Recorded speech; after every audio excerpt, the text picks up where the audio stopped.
আচ্ছা, এখন হচ্ছে আমরা একটা খুবই মজার প্রবলেম সলভ করব। যেইটা তোমারে মানি দিয়ে মাথা পাগল করে ফেলবে। কিন্তু এটা তোমাকে সলভ করতে পারতে হবে। মানে এতক্ষণ যদি ক্লাসটা বুঝা থাকো, এটা নিজে, নিজে সলভ করা উচিত। মানে এটা নিজে, নিজে সলভ করতে পারা উচিত তোমার। ঠিক আছে? ডেফিনিটলি তোমার নিজে থেকে সলভ করতে পারা উচিত। আমরা দেখাই দিব, সলিউশন দেখাই দিব ইনশাআল্লাহ। হুম? তোমার হচ্ছে নিজে থেকে সলভ করা উচিত। ঠিক আছে? আচ্ছা।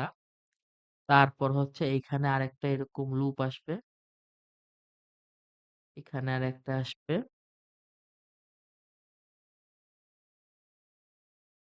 ঠিক আছে? ওকে, ওকে, ওকে। আমি সবাইকে রিকোয়েস্ট করব কি এই ম্যাথটা, স্পেশালি এই ম্যাথটা সবাই আগে নিজে ট্রাই করবা। দেন হচ্ছে আমাদের সলিউশন দেখবা। ঠিক আছে? ধইরাই সলিউশন দেখলে কিন্তু কোন লাভ নাই। মানে এই ক্লাস করে কোন লাভ নাই। ঠিক আছে? তো নিজে ট্রাই করতে হবে। নিজে ট্রাই করার পর না পারলে হচ্ছে সলিউশন দেখবা ইনশাআল্লাহ। আর পারলেও সলিউশন দেখবা। কারণ সলিউশন দেখে তুমি নতুন কিছু একটা শিখতে পারো। আমি নিজে অনেক কিছু শিখতে পারছি। যে ম্যাথ গুলো আমি পারতাম ওইগুলারই দেখা গেছে কি ডিফারেন্ট একটা সলিউশন, ডিফারেন্ট একটা মেথড আমি জানতে পারছি।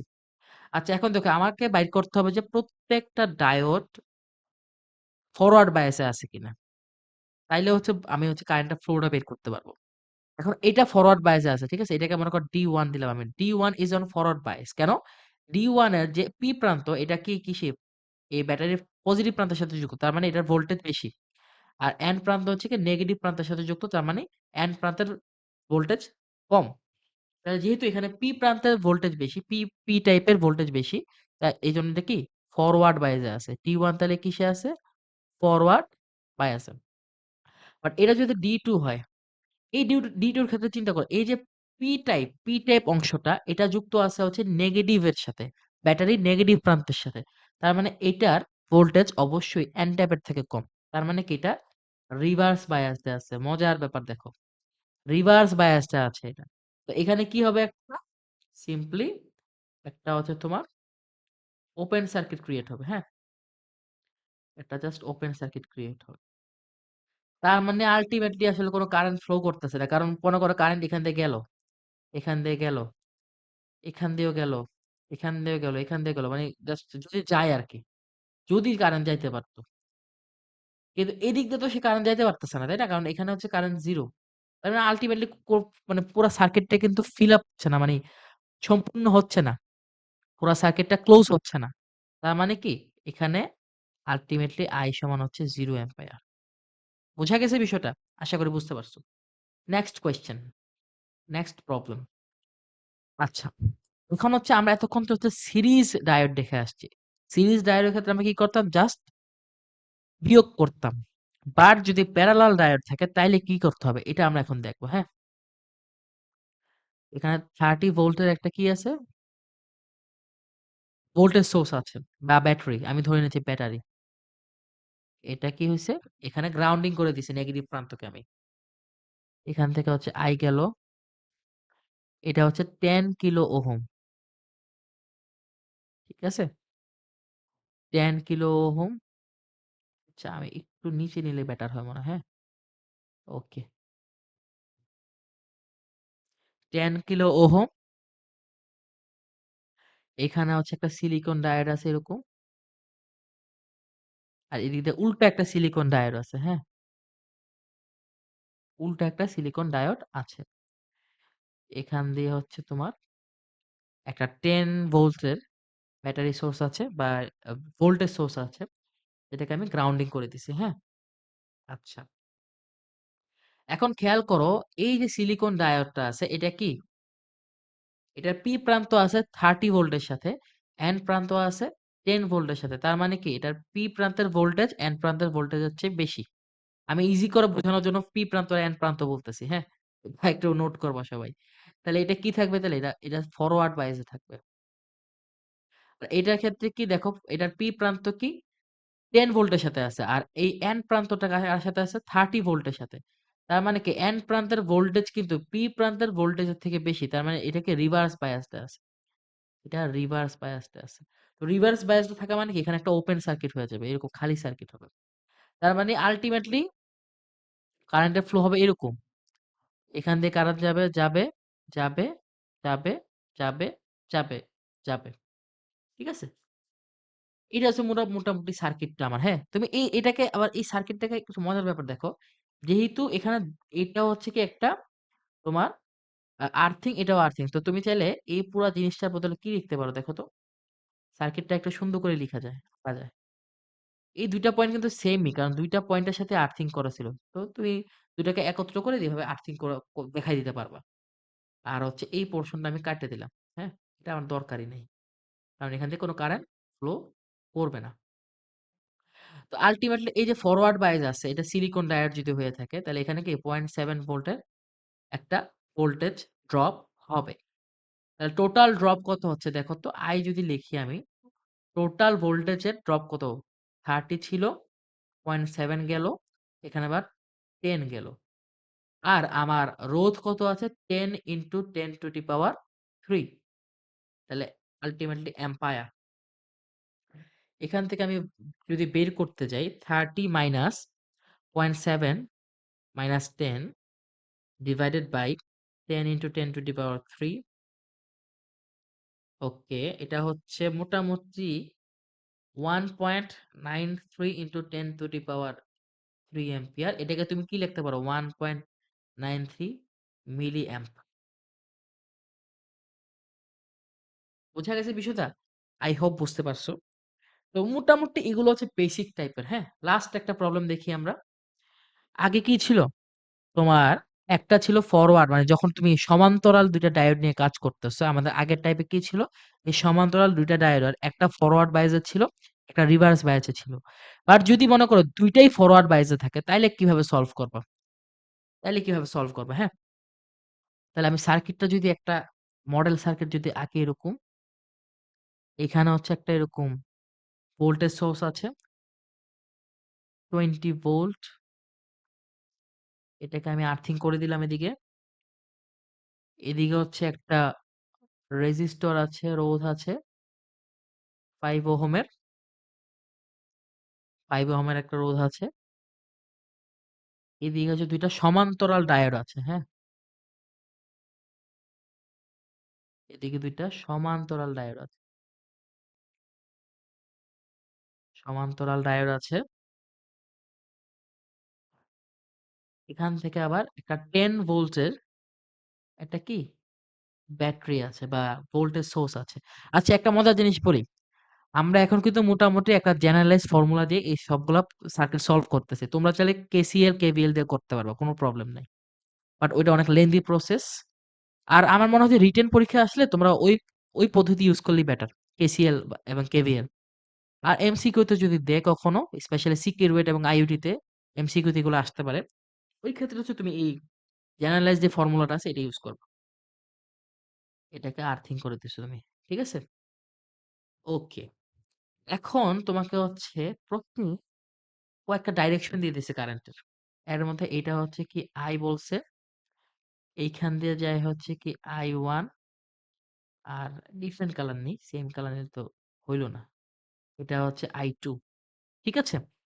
আর তোমারে বলছে যে ২ টা ডায়োডের ২ টা ডায়োড হচ্ছে ফার্স্ট এ ছিল সিলিকন। ঠিক আছে? তারপর আমরা হচ্ছে এটাকে একটু চেঞ্জ করে দেখব পরে, হ্যাঁ? আপাতত দেখো, এখানে কি হচ্ছে? এই 20 ভোল্টের সোর্স এর থেকে দেখো, 20 ভোল্টের সোর্স এর থেকে ভোল্টেজ ধুপ করে এখানে কিন্তু চলে আসবে না। আস্তে, আস্তে, আস্তে, আস্তে আসবে। তাই না? আস্তে, আস্তে, আস্তে, আস্তে আসবে। তো আমি জানি কি এই সিলিকনের ২ প্রান্তের ভোল্টেজ কত? 0.7। ঠিক আছে? সিলিকনের ২ প্রান্তের ভোল্টেজ কি? 0.7। আবার, আবার কি হচ্ছে এখানে? এখানে একটা 10 ভোল্ট আছে। আল্টিমেটলি যদি ওয়ার্ক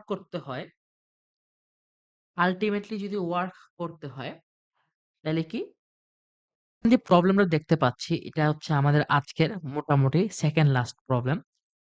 খুবই চমৎকার একটা তোমার হচ্ছে সার্কিট দেওয়া আছে এখানে। তো আমাকে ফার্স্টেই বাইর করতে হবে কি ভাই? ডায়োড গুলা ফরওয়ার্ড এ আছে নাকি রিভার্স এ আছে? তো দেখো এই সিলিকন ডায়োডের পজিটিভ প্রান্তের ভোল্টেজ নেগেটিভ প্রান্তের ভোল্টেজের চেয়ে বেশি। তার মানে কি এটা কি ফরওয়ার্ডে আছে? এটাও সেম ফরওয়ার্ডে আছে। এখন একটা সিলিকনের অ্যাক্রস এ ভোল্টেজ ডিফারেন্স 0.75, তাই না? এটার ক্ষেত্রে 0.7। তো আমি ধরতে পারি কি এই ২ টার অ্যাক্রস এ মানে এই এই যে পয়েন্ট মনে করো এই পয়েন্টটা এবং এই পয়েন্টটা এটা ডিফারেন্ট কালার নেই। এই পয়েন্ট এবং এই পয়েন্ট যেই কথা এই পয়েন্ট আর এই পয়েন্টের ভোল্টেজ সেম কথা, তাই না? ভোল্টেজ ডিফারেন্স ২ টাই কি 0.7 ভোল্ট। তার মানে আমি এখানে কিন্তু জাস্ট একটা সিলিকন ডায়োড কল্পনা করতে পারি। তার মানে কি যদি প্যারালালি থাকে ২ টা সিলিকন অথবা ২ টা জার্মেনিয়াম, ওই ক্ষেত্রে আমি কল্পনা করতে পারি এই ২ টা মিলে জাস্ট একটা ডায়োডের কাজ করছে। এটা খুব ইম্পোর্টেন্ট। এটা প্লিজ নোট করেন আপনারা। প্লিজ নোট ইট। যে যদি ২ টা ডায়োড প্যারালালি থাকে যেগুলোর ভোল্টেজ ডিফারেন্স সেইম, ওই ক্ষেত্রে আমরা বলতেই পারি যে ওই ২ টা আসলে একটা ডায়োডের মতোই কাজ করবে। তার মানে আমার এই সার্কিটটা যদি আমি চেঞ্জ করি তাহলে কি হয় দেখো, এটা হচ্ছে 20 ভোল্ট, 20 ভোল্টের একটা সোর্স। এখানে হচ্ছে 5 ওহম। এখান দিয়ে হচ্ছে কি একটা 0.7 ভোল্টের তোমার হচ্ছে ভোল্টেজ সোর্স আছে। নিচে আছে কি 10 ভোল্টের একটা ব্যাটারি বা ভোল্টেজ সোর্স। ওইটা আবার তুমি এরকম গ্রাউন্ড করে দিছো। তাহলে এখন দেখো আমার I সমান কি হবে? ভোল্টেজ এর তোমার হচ্ছে ফাইনাল ভোল্টেজ আরকি। মানে পুরো সার্কিটের মধ্য দিয়ে ফাইনালি কতটুকু ভোল্টেজ আউটপুট পাচ্ছ তুমি। তাহলে ফার্স্টে ছিল 20, মাইনাস যাবে 0.75 ভোল্টেজ ড্রপ, আবার 10 ডিভাইডেড বাই আর কত 5। তাহলে আল্টিমেটলি I কত আসে? 20 মাইনাস 0.7 হচ্ছে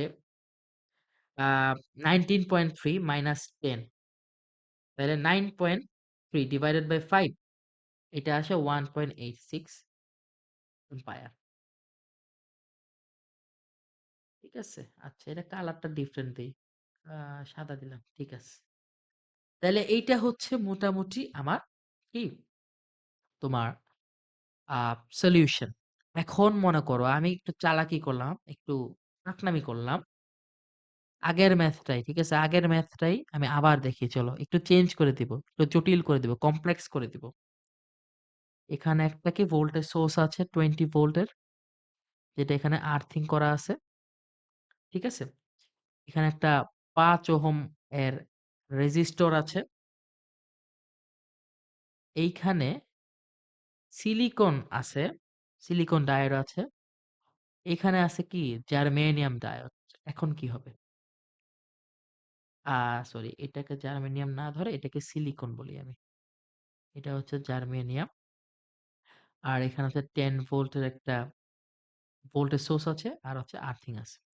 আচ্ছা এখন দেখো জার্মেনিয়ামের ক্ষেত্রে কি ২ প্রান্তের ভোল্টেজ ডিফারেন্স হচ্ছে 0.3 আর সিলিকনের ক্ষেত্রে 0.7। ঠিক আছে? এখন আগেরবার কি ছিল যে এই, এই ২ প্রান্তের ভোল্টেজ সেম ছিল। মানে ওই ২ টা ডায়োডের এক্রস এ ভোল্টেজ ডিফারেন্স 0.7 ই ছিল। একই ছিল। এজন্য আমরা কি ভাবছি যে ২ টা মিলে আসলে একটা ডায়োডের কাজ করতেছে। বাট এখানে কিন্তু সেম হবে না। কারণ জার্মেনিয়ামের এক্রস এ ভোল্টেজ ডিফারেন্স থাকা লাগবে 0.3 আর সিলিকনের এক্রস এ 0.7। ঠিক আছে? এটার মানেটা কি? এটার মানে হচ্ছে কি জার্মেনিয়ামের এক্রস এ যদি অর্থাৎ জার্মেনিয়ামের যে P প্রান্ত এখানের যে ভোল্টেজ এটা অবশ্যই N প্রান্ত থেকে 0.3 ভোল্ট বেশি হইতে হবে। বুঝা গেছে? এটা তো 10 ভোল্ট। তাইলে এখন তুমি দেখো জার্মেনিয়ামের N প্রান্তে ভোল্টেজ কত? 10 ভোল্ট, তাই না? সিলিকনের ক্ষেত্রেও সেম। আর জার্মেনিয়ামের পজিটিভ প্রান্তে 20 ভোল্ট দেখা যাচ্ছে। বাট 20 ভোল্ট কিন্তু মুহূর্তের মধ্যে এখানে চলে আসবে না। ওর সময় লাগবে। আস্তে, আস্তে আসবে। মনে করো ফার্স্টে আসলো 10 ভোল্ট, তারপর 10.1, তারপর 10.2, আর যখন এটার ভোল্টেজ 10.3 ভোল্ট হবে, তখন দেখো জার্মেনিয়ামের এক্রসে ভোল্টেজ ডিফারেন্স কত? 10.3 মাইনাস হচ্ছে 10 ইকুয়ালস 0.3 ভোল্ট। তার মানে কি আমার জার্মেনিয়াম ডায়োডটা কি হয়ে গেল? অন হয়ে গেল। আর যখন জার্মেনিয়াম ডায়োডটা অন হয়ে যাবে অটোমেটিক্যালি এই সিলিকন ডায়োডের মধ্যে দিয়ে আর কারেন্ট ফ্লো করবে না। এটা মাথায় রাখতে হবে, হ্যাঁ? তার মানে যার হচ্ছে ভোল্টেজ ডিফারেন্স কম লাগে সে অন হয়ে যাবে। আর যার বেশি লাগতেছে সে অন হবে না, সে অফ থাকবে। তাহলে আমার এই সিলিকন ডায়োডের আসলে কোন কাজই নাই এখানে। ঠিক আছে? আর এই জার্মেনিয়ামের ক্ষেত্রে কি? এখানে আমি একটা ভোল্টেজ সোর্স ধরতে পারি। এই ভোল্টেজ সোর্সের ভোল্টেজ হচ্ছে 0.3 0.3 ভোল্ট। তাইলে আমি যদি ম্যাথটা আগের মতো সলভ করি, আমার ইনিশিয়ালি ছিল 20 ভোল্ট। ভোল্টেজ ড্রপ হইছে এখানে 0.3 ভোল্ট। এখানে হচ্ছে আবার 10 volt divided by 5 ohm ampere. তাহলে কত আসে? 20 minus 0.3 minus 10 divided by 5 it's 1.94 ampere. ঠিক আছে? এটাই হচ্ছে আমাদের অ্যান্সার। তো আজকের লেকচারটা I হোপ তোমাদের কাজে লাগবে। স্টিল কোন কিছু যদি মনে হয় যে ভাইয়া অনেক ফাস্ট পড়ায় গেছেন, ভাইয়া এই জিনিসটা বুঝি না, ডেফিনিটলি আমাদের কমেন্টে জানাবা। We are ready for you. আমরা চাই তোমরা কমেন্ট করো ইনশাআল্লাহ। আর অবশ্যই ট্রাই করবা তোমার বন্ধুদের যারা হচ্ছে তোমার কাছে যাদেরকে মনে হয় যে ক্লাসটা দেখা উচিত তাদেরকে অবশ্যই মেনশন দিবে ইনশাআল্লাহ। আসসালাম